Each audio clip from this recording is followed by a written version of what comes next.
I hope to see some of you do that.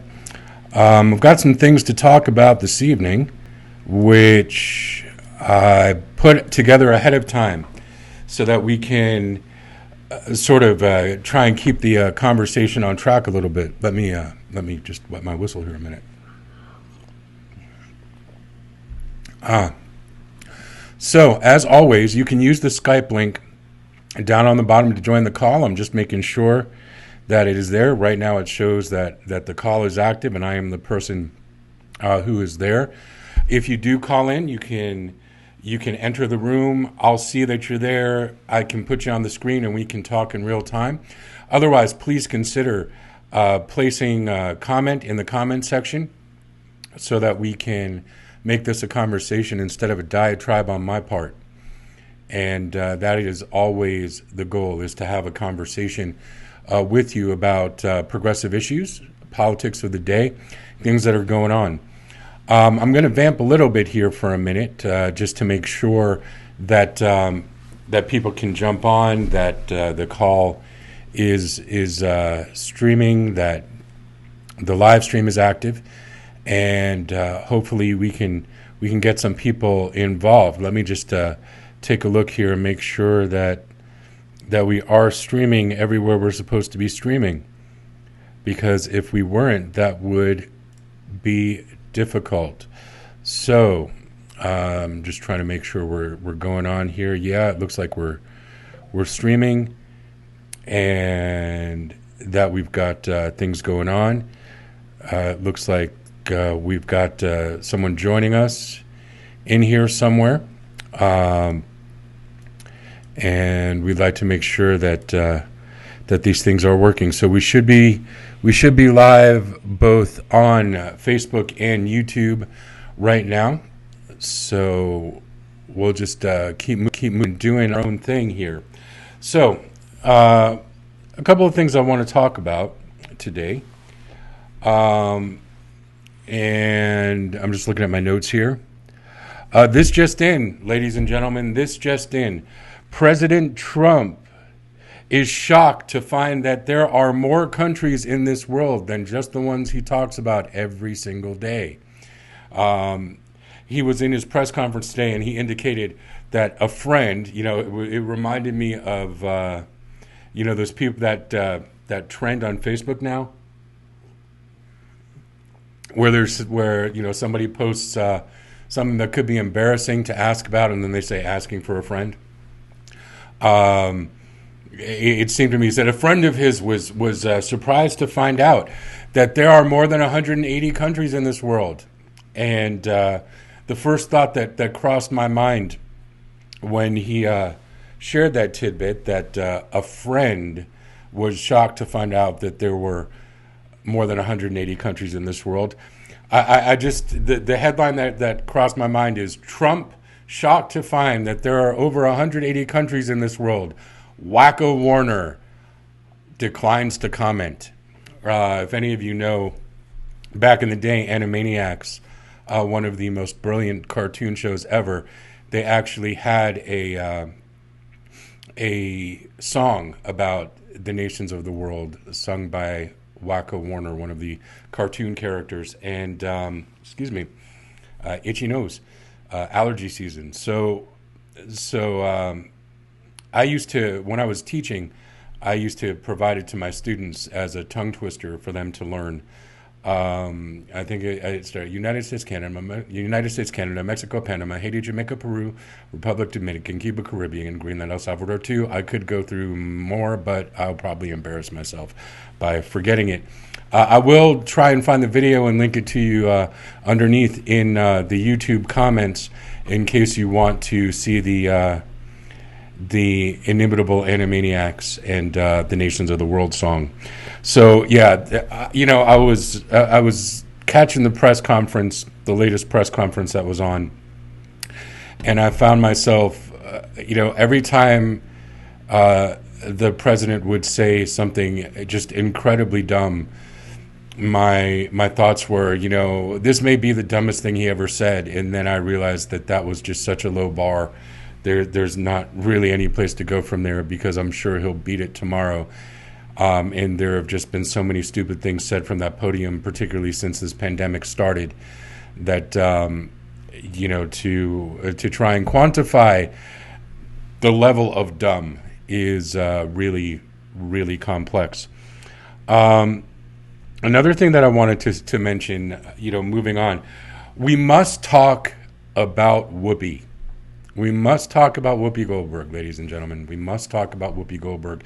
And in a larger scale, we must talk about The View and why there is this assumption that these ladies who lunch, sitting around a table, are somehow experts on politics or in any way have their finger on the pulse of the nation.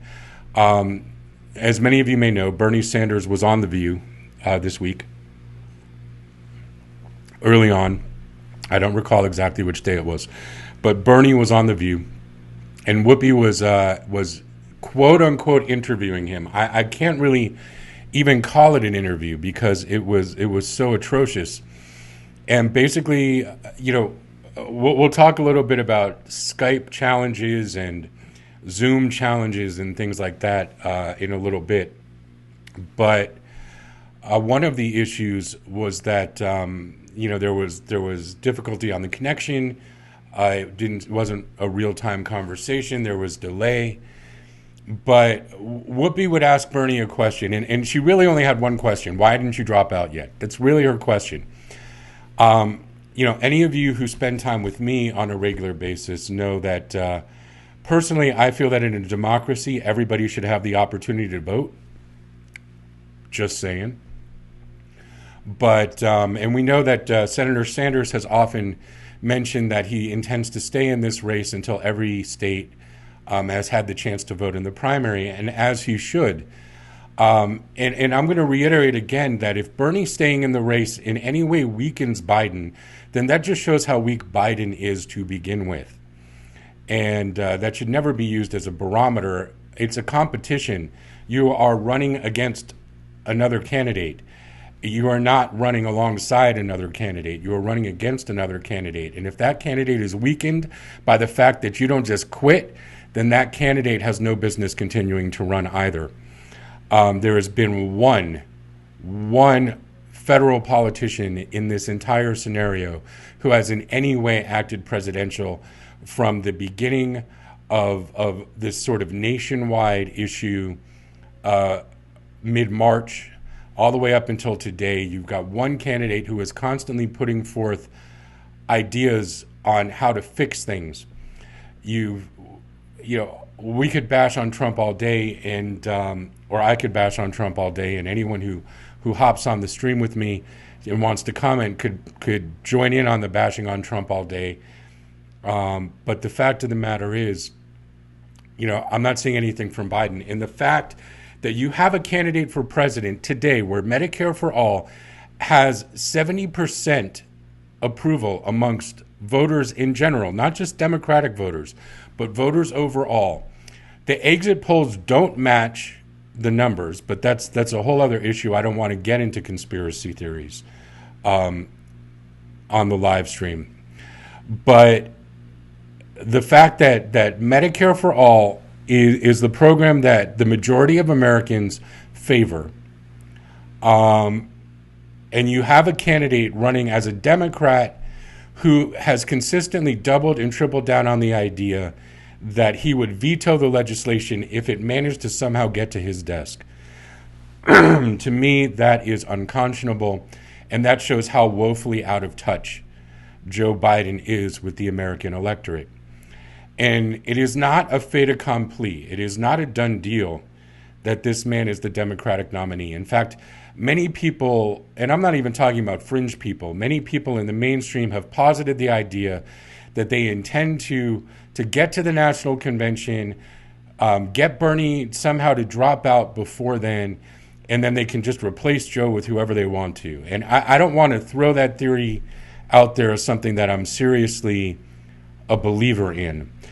But, at this point, I'd believe just about anything because they are propping up a candidate that is so woefully out of touch with the people that he expects to vote for him in a general election that it defies belief. It is almost as hard for me as a progressive to believe that they expect progressives to get behind Joe Biden if Bernie drops out, or that if Bernie were to drop out, he could just magically snap his fingers and get his people to support Joe Biden, which, quite frankly, that is a neoliberal tactic. This idea that we're all going to get behind one candidate, whether we agree with them or not, because they're the person that cottons to and panders to the special interests. The idea that that is the barometer that we use to determine who we vote for is, again, I keep using this word, and it almost makes me feel like the Princess Bride, where he's like, you keep saying that word. I do not think that word means what you think it means, but I know what the word unconscionable means, and I keep using it because it keeps happening. So Whoopi Goldberg has Bernie on The View, and all she wants to know, all she's asking him is, he's trying to talk about steps that we need to take to deal with this global pandemic, steps that we need to do to make sure that the American people survive, not just physically, but somehow economically after this is over. He's putting forth plans, talking about legislation, talking about the legislation that already passed. He is trying to talk substance, and all she wants to do is interrupt him, cut him off, and say, but why haven't you dropped out yet? But why are you still in the race? And the best answer would possibly be because less than half the country has voted in the primary yet. And I know that's shocking to hear, and we've talked about that on our live stream multiple times, that less than half of the people have voted. So why would anyone in their right mind deny more than half the country, or more than half the Democrats in the country, the ability to vote in the primary? Why would you deny that? Why do we need the voter suppression? The conventional wisdom in the Beltway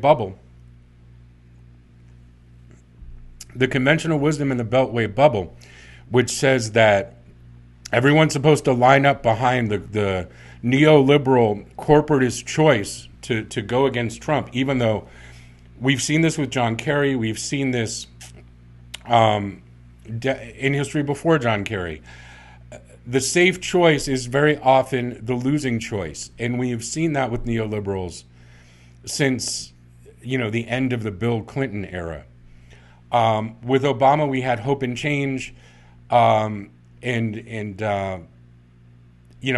feel that that the reason why we didn't get the change that we were looking for in a large view is that the experience of Joe Biden and the inexperience of Barack Obama as a federal legislator when he took office, that Biden kept pulling him to the right.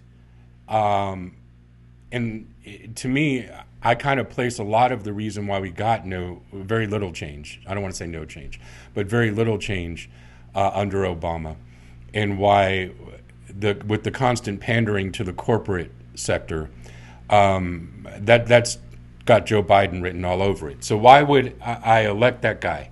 And then they keep talking about Joe Biden telling Bernie and telling people that he's looking to determine his running mate at this point. Let's just tell half the American populace that we just don't give a flying fig about what their view is. We're just going to plow forward as if their votes don't matter and just ignore where their votes might want to be cast for. But I think Bernie should be talking running mate too right now, honestly. I think he should be, I agree with Kyle Kalinske in this context. You have an endorsement, bring out another endorsement. Biden brings out an endorsement, Bernie should bring out an endorsement. And right now, Biden is talking about floating running mate candidates. I think Bernie should be doing the same. But the problem is Bernie is actually a person of honor and integrity, so he does not want to politicize this current crisis to make a point. It's like, sometimes catching a Joe Biden live stream is like playing whack-a-mole. By the time you know it's happening, it's already over.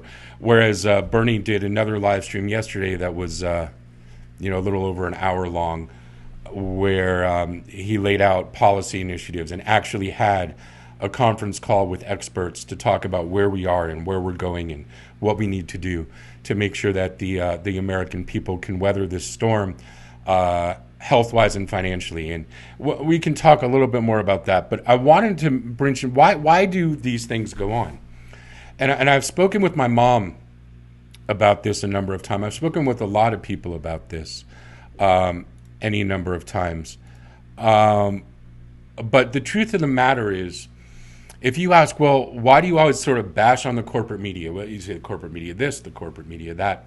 I want to break down for you some numbers. Yes, I did some research for this live stream today. In terms of my notes, when we talk about the View writ large, we need to understand that it is on a major television network.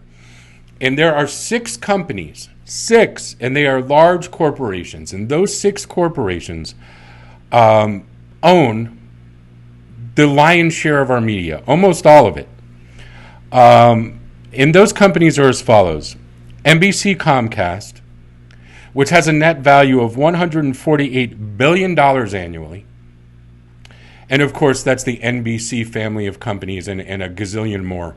I'll put a link down in the comments again when I go ahead and reprocess the live stream for the channel, the rebroadcast of the live stream. That gives me the opportunity to put links on the bottom, throw our tags up, stuff like that, so that I can give people information and where they can go to look at the sources that I either quote or talk about. So first, at the highest value target, we're looking at NBC Comcast with an annual value, an annual profit, I should say, of $148.2 billion, which of course owns the NBC family of companies and a number of cable conglomerates that are under that umbrella. Then we have Disney Corp at an annual profit of $88.1 billion. And not only do they own Disney and all of the Disney properties, but what you might not know is that Disney also owns ABC and all of the ABC family of companies. And when I say NBC, ABC family of companies, I mean the news broadcasts for these networks. Then you have Time Warner at $60.6 billion profit annually, and they own CNN and the entire CNN network of companies. Now, I am just talking about overall, I'm talking about broadcast media. Many of these companies also have their fingers in print media, but I didn't want to overwhelm with all of that info. So then we've got News Corp, which is Rupert Murdoch, who many of you know owns the Fox family of companies, including, of course, Fox News. Then we have National Amusements. National Amusements. National Amusements is the parent company that owns a lot of movie theaters. Their main investment is in movie theaters and movie theater chains, and they own most of them. So, you may think that this one's in competition with that one, and then you go online and you look at the parent company overall, and it turns out that National Amusements owns a lot of these companies that you think are competitors. But National Amusements, they also own CBS and the CBS family of companies. And then, of course, you have Sony, which isn't as much in our broadcast television, but does have interests in a number of cable companies. So there you go. NBC, ABC, CNN, Fox, and we're talking in the billions. So again, News Corp has an annual profit at this point of approximately $56 billion. National Amusements, $43 billion. And then Sony coming in at a piddly $34.1 billion. So when you look at this and you recognize that the amount of money spent towards giving, a break to small businesses so that they can continue to make payroll and whatnot, it sounds within reach of what one of these companies makes in a couple of years, just in profits, not in maintenance costs. That's, again, I'm going to use that word, unconscionable. So, I mentioned that I discussed this with my mom previously a number of times because we chat. And one of the things that I brought up is looking at these major corporate profits, and we talk about neoliberals, we talk about it being under a corporatist model. So we look at that, and the question then becomes, is it in their interest? Is it in their interest for someone like a Bernie Sanders, a populist of any stripe, to be the nominee or to become president? When you have someone who is looking at possible legislation to make drug company advertising illegal on television, much the same way that tobacco industries were banned from advertising on television because it's creating a health crisis. And you look at the billions and billions of dollars of advertising revenue that would stifle. And then you look at how much revenue these companies make, these 6 major companies make. And very often we refer to the 5 major media conglomerates because Sony doesn't have as much interest in American television except for creating programming. They don't own the networks. It is not in their interest for a populist candidate or a candidate who really wants to curtail the advertising, a reckless advertising of big pharma. That goes right to their bottom line. And when they are called on it, we've talked about this ad nauseum, so of course I have to talk about it again. But, we've talked about this, and the truth is those news companies, what we look at as news, CNN, MSNBC, ABC News, CBS News, 60 Minutes, a lot of those news shows, what we often don't consider, because it doesn't make any sense to your average person how it could be allowed to get this way. But when we look at the fact that everything they do, including the news that they report, the stories that they choose to cover, the angles that they choose to allow their anchors to take on the information that's covered, all of that comes from a profit margin. And when they're called on it, when CNN gets called on the carpet for misrepresenting the news, MSNBC even more so for misrepresenting the news, Fox News, the excuse that they come back with is, well, we're infotainment. We're not really news per se. We're infotainment. And they'll bring up, when they're sued, they'll bring up broadcasts, and they'll note here how we're not really reporting our own news. We're commentating, we're giving commentary on news that we pulled from the Wall Street Journal or the Washington Post or the New York Times. And we're bringing someone on air from that media outlet, preferably someone who's on the byline or somebody who was involved with that reporting. And we'll bring them on to talk about it, but it's not really our original reporting. And so you can't hold us accountable for being infotainment, because what we're really doing is disseminating information reported on by actual journalistic sources. But that is an excuse that sails right by the majority of viewers who don't understand that it's kind of a distinction without a difference, number one. But number two, that it's an excuse used to avoid litigation. and to avoid being accused of media malpractice, to avoid being accused of federal violations in terms of influencing an election, things like that.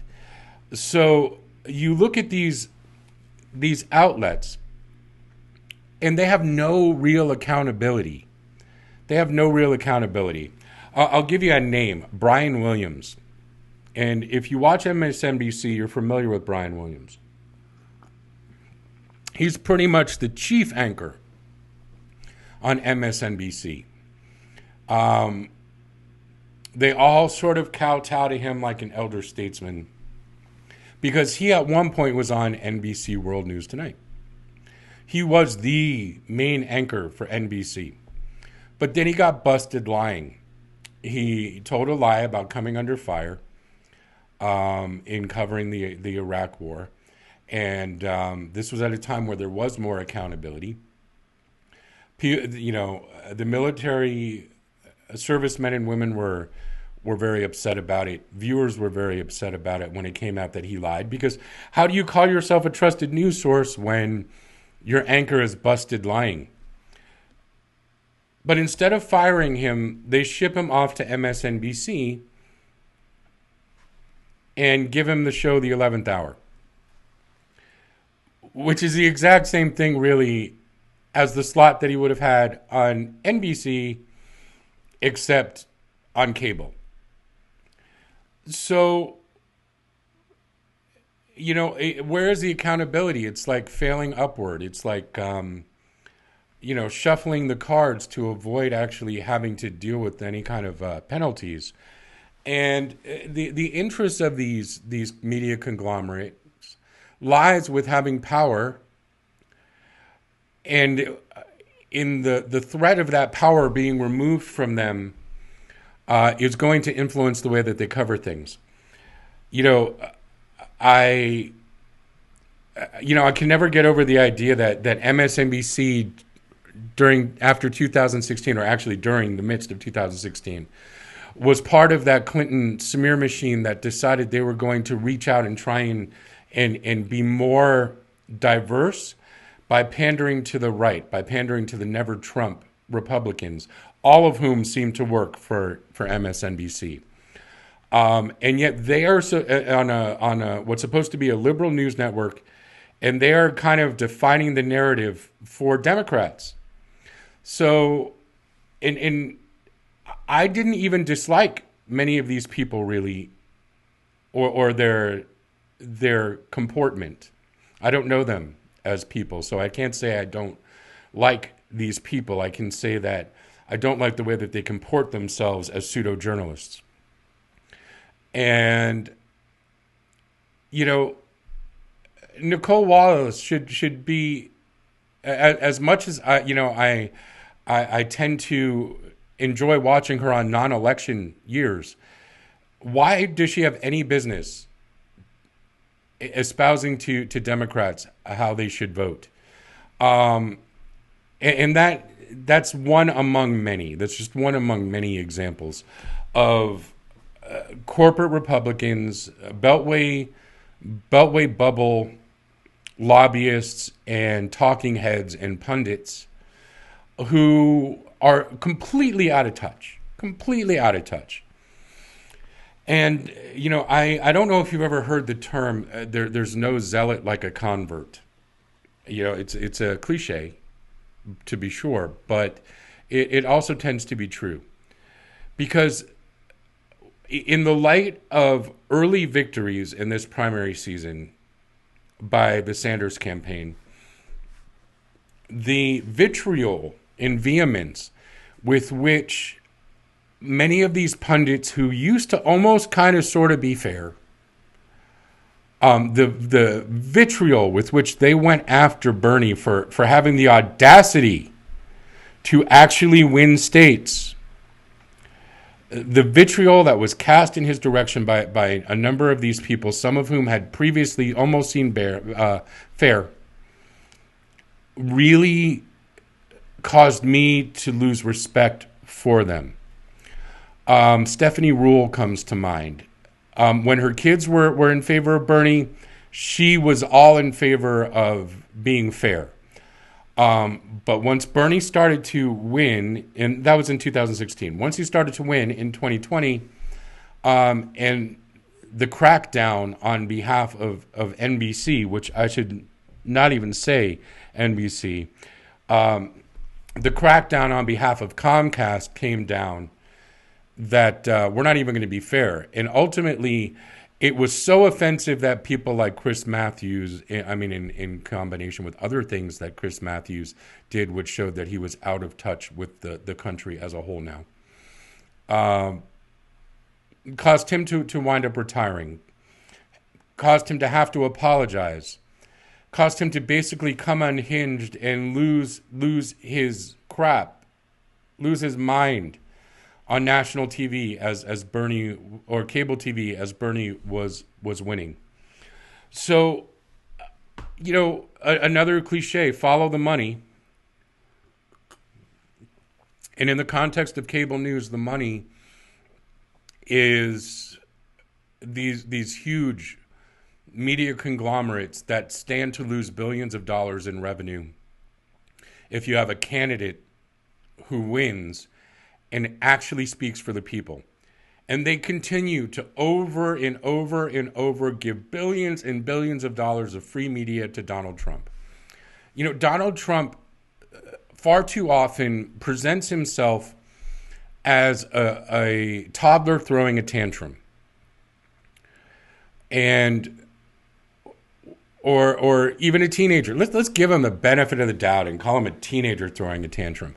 But one of the things that we know when people are throwing tantrums is that you can't reason with someone who's throwing a tantrum, and you can't negotiate with them, because in many ways they are emotional terrorists, and they're using emotional blackmail. And when you look at someone who is constantly just comporting himself in a way that is absolutely unbefitting an elected official, much less a president of the United States, and then you will constantly, day after day, all Trump all the time, all Trump all the time. You don't have a half an hour go by on corporate media or corporate media punditry where they don't name he who shall not be named. There's a reason why in Harry Potter they say he who shall not be named. It's because to say the name brings their attention down on you, but it also gives attention to them. And it is billions of dollars of free advertising because they cannot help themselves. Because Trump is terrible, terrible, terrible for the country and fantastic for their ratings. And all they care about is their ratings. They do not care about the country. Because conglomerates don't care about the country. And the people who run the conglomerates are all living in Trump land. Billionaires who have no understanding of what the American people face. I mean, I am going off on a rant, but the only way to keep me from going off on more of a rant is to comment or jump on the Skype. So, in the absence of that, I'm going to rant. And the truth of the matter is, we look at these things that go on, and it's hard to not hide under something heavy instead of taking your head out of the sand and looking at the world around you. When you take your head out of the sand and look at the world around you doesn't make any sense. It doesn't make any sense.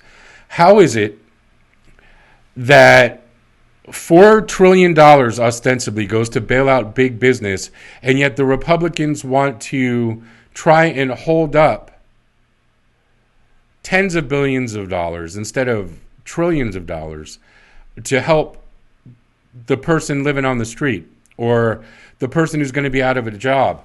We have now surpassed 6 million. 6 million. It will likely be 10 million by the end of next week. 10 million. But right now, let's say close to 6.5 million as of Friday.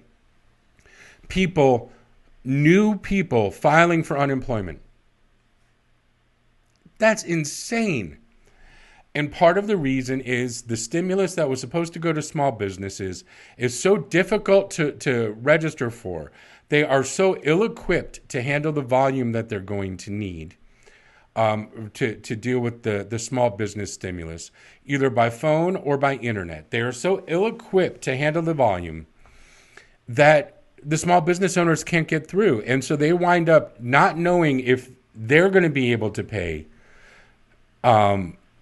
their rent, their expenses overall, but also knowing that because they don't have a firm date as to when this money is going to come through and they haven't even been able to file for it yet, they can't make payroll. And they can't ask their workers to work without paying them. I mean, I suppose they could ask them to work without paying them, but they won't, by and large, because we're not going to do that. So they wind up laying people off or furloughing people, and those people then have to go on file for unemployment because they have no money coming in. But of course, your corporatist model, in which apparently our health insurance industry is fine, according to Joe Biden and the Republicans and the corporate wing of the Democratic Party and the neoliberals in the Democratic Party, it's just fine with them to bitch and moan about how people fought their employers hard. They fought hard in unions to get concessions from the employers for their health insurance, keeping their health insurance tied to their employers. So now they're unemployed. We just added, most likely, 6.5 million people. 6.5 million people, the vast majority of which also no longer have health insurance because they no longer have jobs.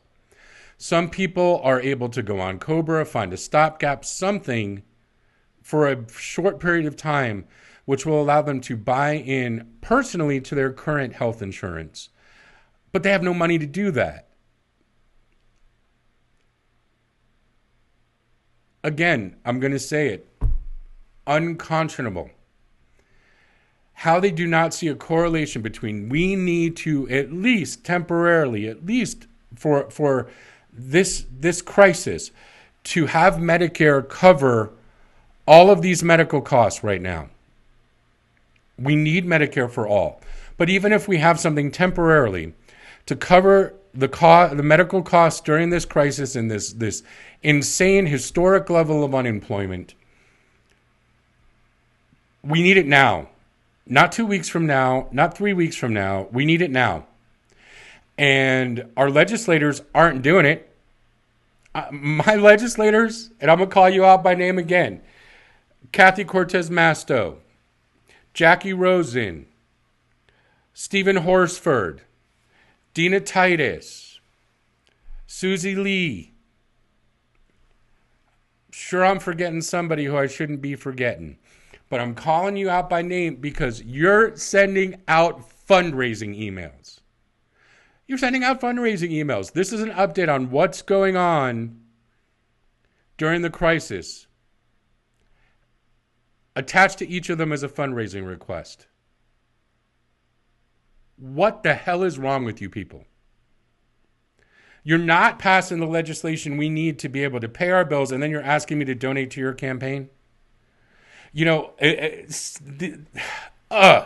Senator Sanders no longer asks for donations to his campaign. When he sends out the normal email type stuff, where do we go from here? What do we need? Phone bank for Bernie. And the idea that he got somehow attacked for asking a volunteer base who's at home to phone bank for him, it is the absolute ultimate in hypocrisy for anyone to attack him on that. Because we need the policies that he supports. And I'm going to say it again. Most Sanders supporters are not cult of personality type people. Bernie's great. But I support Bernie because Bernie is the candidate who supports the policies that I believe in. If Joe Biden supported the policies that I believe in, truly supported the policies that I believe in, and if I could believe that he did truly support these policies, I could consider what I need to do or what my options are come November. But he doesn't. I feel very strongly that we need to end the private prisons, which are contributing to the profitability of the prison industrial complex. We need universal health care through a single-payer system, the most sensible of which at this juncture is an expansion into a Medicare for all single-payer program. I'd love to chat with anyone who thinks there's a better way to get universal health care that is not employer-tied, that presents health care as a right. If you have a way to provide universal health care to every citizen of the United States and every legalized worker in the United States, every guest worker in the United States, every person that lives in our country, and you have a better way to do it other than Medicare for all and not tying it to a person's employment, I'd love to hear it. But I don't think it exists. So if I believed that Joe Biden supported universal health care, non-employer-based health care, through a single-payer system paid for through the tax dollars of ours that are given to billionaires as handouts, if I believed that he was going to do something about our failing criminal justice system, if he was out of the 1950s reefer madness BS misinformation about the legalization of marijuana. And I say this as a person who lives in a state where marijuana is legal recreationally, but I also say this as a person who does not now, nor have I ever, been someone who partakes in recreational drugs. I rarely even drink. I've been drinking more during this pandemic because someone told me that the way to get through this whole thing sane is to keep a little bit of a buzz going the whole time. Which I don't know if that's true, but because I don't have to drive anywhere, and because I don't have to be anywhere, and because I'm mostly spending my time running my mouth, so I'm doing a little more wine than usual, a little more hard cider than usual, and that's okay. But I'm not someone who generally partakes in recreational drugs. At one point when I was dealing with a true back crisis, it was recommended to me or suggested to me that I do medicinal or try that, and that was a medical thing. Didn't really work for me then. So, that's just a personal preference. Many of you know I deal a lot in the metaphysical, and it is very important to me that my states of consciousness are more under my control. Maybe one day as I get older that will change, but right now that's where I'm at, and it's where I've always been. I had, I know I'm going to digress here, but I had kind of a virtual reunion with a number of my classmates not too long ago. And I always found it funny because I was drug-free in high school. I was drug-free in college. I'm just generally a drug-free person. I did smoke like a chimney for like 20 years. But nonetheless, I was that kid because I was into philosophy and metaphysics who sounded like I was stoned half the time, but never actually was stoned. Even so, Joe Biden's reefer madness view of marijuana is absurd to the point of ridiculous. So if I believe that he understood why we should legalize, why the war on drugs has failed, why we need to invest in education, why we need to forgive student debt, and that will never happen with the senator from MBNA. If I believe that he believed in the things I did, I would really strongly consider voting for him, but he doesn't believe in the things that I believe in. And so, I will have to make my decision after the primary is over, but less than half the country voted already. So why anybody would be going on the Whoopi Goldberg train of of why hasn't Bernie dropped out yet is ridiculous. And if Bernie's staying in, talking about policy, I wish he would go after Biden, but he doesn't. He talks about policy, and unfortunately, Biden's policy is so crappy that it seems like Bernie is going after him when he talks about policy. It's like, you just shut up. Don't tell the truth. Don't try to tell the truth. Because then it's going to show us that someone else is lying. What the? Sorry. You know what? I'm just going to say it. What the fuck? I'm not monetized yet. I'm just going to go ahead and say that. What the fuck are you smoking? Clearly not pot, because Biden's against that. So it makes no logical sense. It ain't over, folks. Do I see a path? Yeah, it's a very, very narrow path. But there's only one person who's showing true leadership here in the federal government. And that continues to be Senator Sanders. Wanted to jump on a couple of other things. I keep hearing about the Tiger King. Haven't seen the Tiger King yet. Don't know if I want to see it. I mean, I watched the previews, and it's... I don't know. It looks like people that used to live in a small town in South Florida where I worked. I don't know. I look at the Tiger King and it almost reminds me of an extended video version of the Florida Man phenomenon. You know, Florida man loses arm by trying to retrieve his cell phone from inside alligator. That kind of deal. It's almost embarrassing very often being from Florida in general. So, if you got any recommendations on things to watch during this crisis, please hit us up in the comments about that. Because I'm kind of running out of stuff to watch. And I'm in this, because I've been telecommuting to work the past couple weeks. I'm on spring break. Technically, it's weird. I'm on vacation in the middle of a global pandemic because that's just the way that the school district works. But, being someone who's on vacation, at this juncture, I'm kind of running out of stuff to watch. And I'm kind of unsettled. I'm trying to find stuff to watch. I'm trying to invest some prime couch surfing time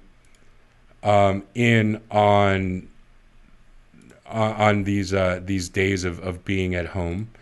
But I am not really finding anything that's grabbing my attention right away. I'm caught up on the stuff that I would normally catch up on the weekends in terms of viewing.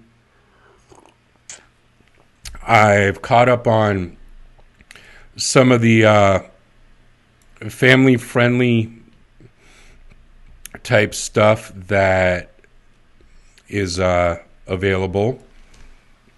I have most streaming services, but I just I'm not finding that there's anything that's catching my interest in terms of watching.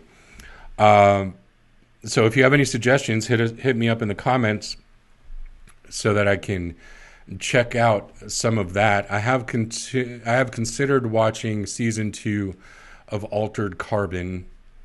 I don't know. This is a weird time with this telecommuting thing. It kind of there's the old saying, we're in a state of hurry up and wait, and I kind of feel that way about the telecommuting. It's very much a state of hurry up and wait. I'm in front of my computer. I've got virtual office hours. Earlier this week, I had a student who set up a virtual office appointment at 9:30, and the child set it up at around 8:30. Around just before 8 o'clock. So it was exciting because, I was getting up and I had an actual reason to get up and get dressed. I send out a lot of emails. I send out a lot of resources. But a lot of the time it's just, you need to be accessible and you kind of need to be at your station, even though, there isn't all that much that needs to be done once you are in that position. And you can't really focus on other things at that time because you need to be able to drop it and go look at what you're doing, for your job. So I'm certainly not complaining. I feel, very, very fortunate that I have a telecommuting scenario because that means that I still have a job, and it means that I'm still getting paid for being at my job. So, in these uncertain times, that those are both certainly very positive things, where I feel very fortunate that is the scenario. Nonetheless, it's not really a setup to be able to get a lot done that is not that, or really put your focus into other endeavors. Which is kind of why, you may have noticed I'm doing like Progressive Voice. I put feelers out to other members of the Progressive Voice family, founding members of the team. I've got people who are homeschooling their kids and can't commit to being online, at various times,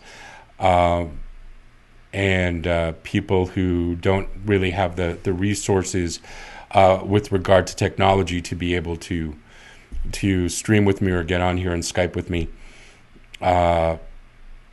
So we're committed to having a live stream at least once a week. It's panning out that's being Sunday evenings like it was last week and the week before that. So we are committing to being here and touching base with everyone on our weekly live stream. And this is no joke, ladies and gentlemen. I mean, we talked a while back, a week ago, back when only 3 million people had registered for unemployment, or, where the numbers of fatalities, or pardon me, the numbers of confirmed cases were under the current levels. We don't really, as we social distance and as we self-quarantine, and only going out as we need to, we don't really see what's going on, we don't really see what's going on the front lines. We see numbers, and those numbers don't really mean a lot to us. And I know that tonight there was a program on one of the corporate media networks, which was supposed to be, I'm not going to name the pandemic because that gets us a strike on YouTube, but the insert name of virus here into the red zone. And they've been advertising this for like a week. So that this is produced media. This is not live media. And as we look at it, it's really hard to internalize the current crisis because we don't see it on our screens. Our screens are busy talking to us about how a candidate, how in a primary that's less than half over, one of the candidates should drop out. The latest buffoonery of the buffoon in chief. The latest misinformation coming out of the White House. But it's all about misinformation about supporting, the governor of New York, who, people are now trying to speculate, may have presidential aspirations.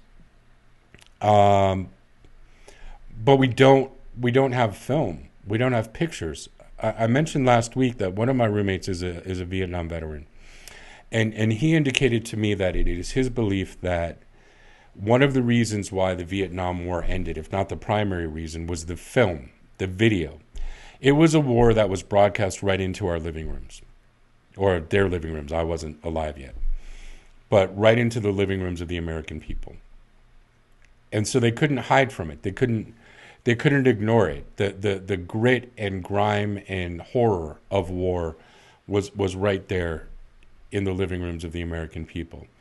Because, that was a time when journalists were, journalists. So in that scenario, in many ways, in a less technologically advanced time, people were more keyed into what was actually going on than we are now. We hear numbers, and those numbers are abstractions to us. Couple of things that happened this week. One of the schools where I provide therapy services had a confirmed case. It was confidential, so we don't know if it was a staff member or a student of some staff member of some kind or a student. We don't know. But there was a confirmed case of someone associated with one of the schools where I provide therapy services. That is like a block and a half away from my house. Another employee from the school district, a cafeteria worker, had tested positive. Another school that is in my circle, in my sphere, there was a positive test. And one of the things that we really should all remember is how difficult in Nevada, if not everywhere else, how difficult it is to actually acquire testing. We don't have wide-scale testing in Nevada. So if the criteria is that you have to have been symptomatic, and being symptomatic, you have to have gone to the hospital, and having gone to the hospital, you have to have shown significant symptomology to be in imminent danger before you're going to be admitted to the hospital and or tested for this virus. Then you know that the information that we're getting, where these various people have tested positive, they must be in fairly dire straits, or they wouldn't have been tested to begin with.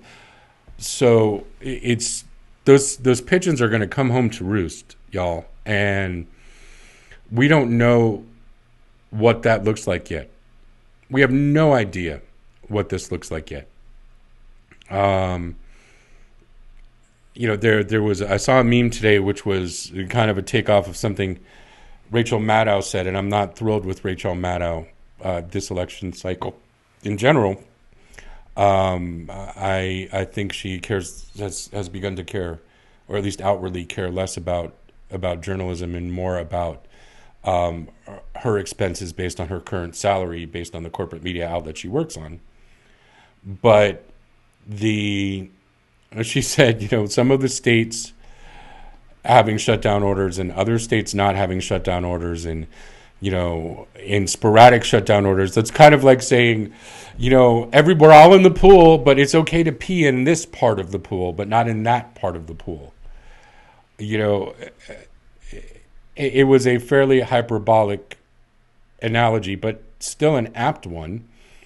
And, I look at that and I find myself thinking we really have no idea what this is. When they don't close down casinos and schools for no reason.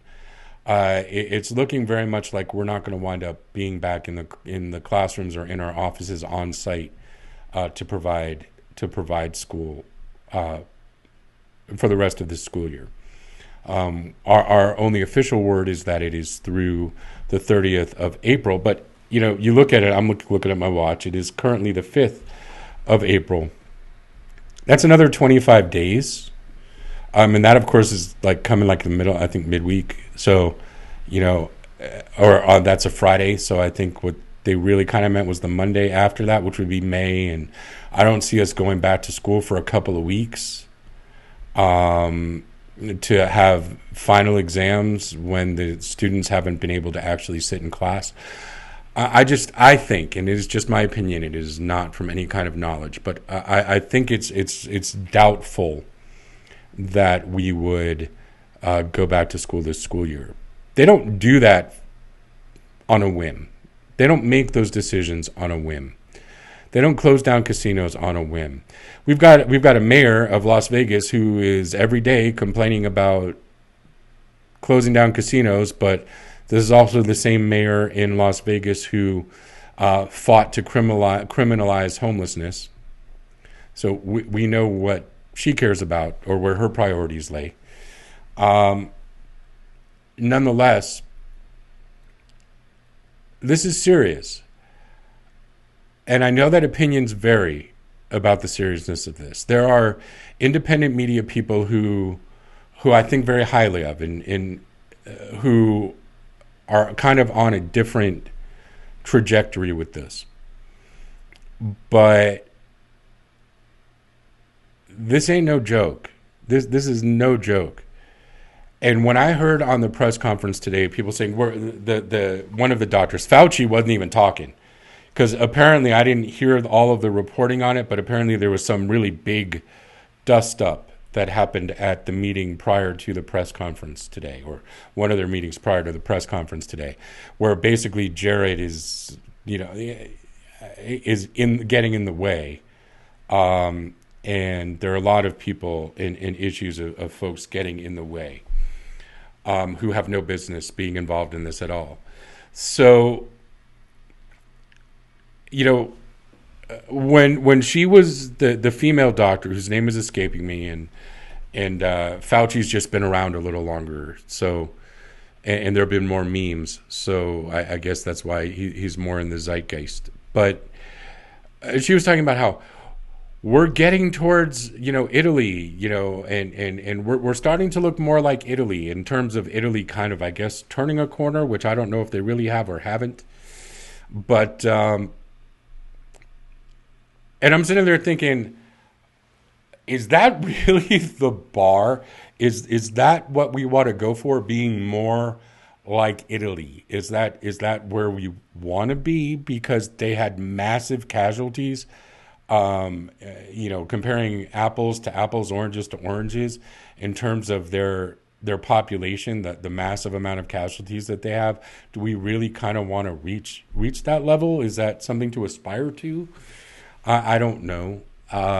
But to hear us in Italy as a comparison favorably, that was very off-putting to me with regard to the virus. I mean, it's not anything about the people of Italy or not wanting to be compared to Italy. They're a wonderful people. I'm just saying, with respect to this global pandemic, those comparisons as a positive were kind of frightening, because what we know is we have not even finished the upward slope of this curve yet, and we have no idea what this really looks like. And you've got the global embarrassment in chief up there talking about how, how the states really should have prepared better for this or seen this coming, but the federal government in completely destroying the pandemic task force that was put into place by the previous president, dismantling that to save money to give to your billionaire cronies and friends, that's not it. I mean, sociopaths. So we don't know. We don't know where this is going to ultimately lead. We don't know how long we're going to ultimately be dealing with this. What the long-term ramifications are. There's just so much we don't know, and there's even more that we don't see based on what we do know, because we don't have true integrity in television journalism to really have this be in our face, to know how serious this really is or isn't. I mean, depending on which side of that fence you fall onto. But again, if you can always reach me or anyone else who is at least doing the day-to-day kind of looking at the Progressive Voice feeds, so that we stay in the loop to know what's going on. We are here with you during this time. There's, much that we can appreciate during this time. What I can ask you is to please hit the thumbs up down below, subscribe to the channel. Those are the things that help us grow at this time, so that ultimately the Progressive Voice channel can become self-sufficient. So if you find any value to the content that we provide, please do hit the thumbs up, subscribe, help us grow. We are joining you live every week here on Progressive Voice. This is a labor of love for me. I'm doing some other YouTube properties, but I'm not using Progressive Voice to advertise that, although maybe I should. We are here for you. You're not alone. We are here with you. We will be with you live streaming at least once a week, usually on Sundays. I'm trying to develop the time so that we can live stream at a time where we can also reach the East Coast, as well as the West Coast. And if there's something you'd like us to chat about, if you want to be a guest on the show, send me a message down in the comments. We are dual live streaming right now, I think, on Facebook and on YouTube. So hit me up on the comments, either on Progressive Voice on Facebook or Progressive Voice on YouTube. And I do go over those comments, and I do read them all, and I do respond to them all. So hit us up in the comments if there's something you'd like us to talk about, or if you'd like to be a guest on the show. Skype in and be a part of the conversation one-on-one with us during our next live stream. And until then, y'all, be healthy, be safe, be well, and everybody take care of yourselves. Thanks for joining us. Hit the like and subscribe. Hit the bell so you know when we go live or when we post a new video. And everybody take care of yourselves. I'll talk to you next week.